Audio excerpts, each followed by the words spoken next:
আজকে আমাদের রাহাত ফাতে ইকবাল খান বাংলাদেশে এসেছেন এবং আমরা তাকে অনেক ধন্যবাদ জানিয়েছি এর জন্য, এবং গতকাল কনসার্টের জন্য ধন্যবাদ জানিয়েছি।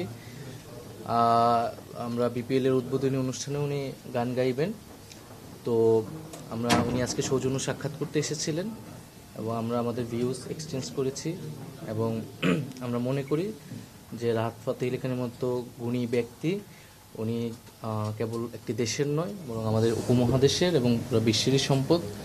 এবং বাংলাদেশে তার অনেক ভক্ত রয়েছে, বাংলাদেশে কাওয়ালি খুবই জনপ্রিয়। তো উনি এসে আমাদের মঞ্চ মাতালেন এবং আমাদের অভ্যুত্থানের পরে এরকম একটি আয়োজনের আসলে প্রয়োজন ছিল, সেজন্য আমাদের জায়গা থেকে আমরা ওনাকে অনেক ধন্যবাদ জানাই। এরকম একটা আনন্দঘন পরিবেশ প্রয়োজন ছিল, কনসার্টের প্রয়োজন ছিল। আমরা সেই জায়গা থেকে ওনার মতো একজন গ্লোবাল আইকন বাংলাদেশে এসেছেন, সেই জায়গা থেকে আমরা ওনাকে ধন্যবাদ জানিয়েছি।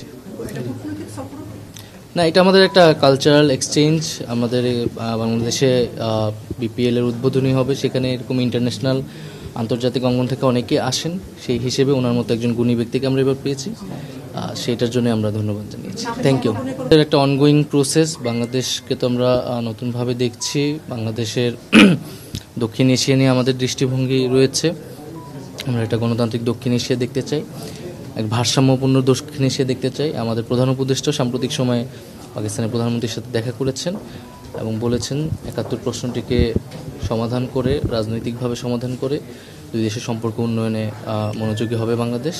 তো সেটা একটা কূটনৈতিকভাবে সেটা অনগোয়িং আছে, বাট আজকে আমাদের মূলত সাংস্কৃতিক জায়গা থেকে ওনার সাথে আমাদের সৌজন্য সাক্ষাৎ, উনি দেশে এসেছেন, আমরা ধন্যবাদ জানিয়েছি এবং কৃতজ্ঞতা জানিয়েছি। Thank you. বছর শেষের খুশি নগদে হবে বেশি। নগদ পেমেন্টে নির্দিষ্ট ক্যাটাগরির কেনাকাটায় ৩০০ টাকা পর্যন্ত ক্যাশব্যাক।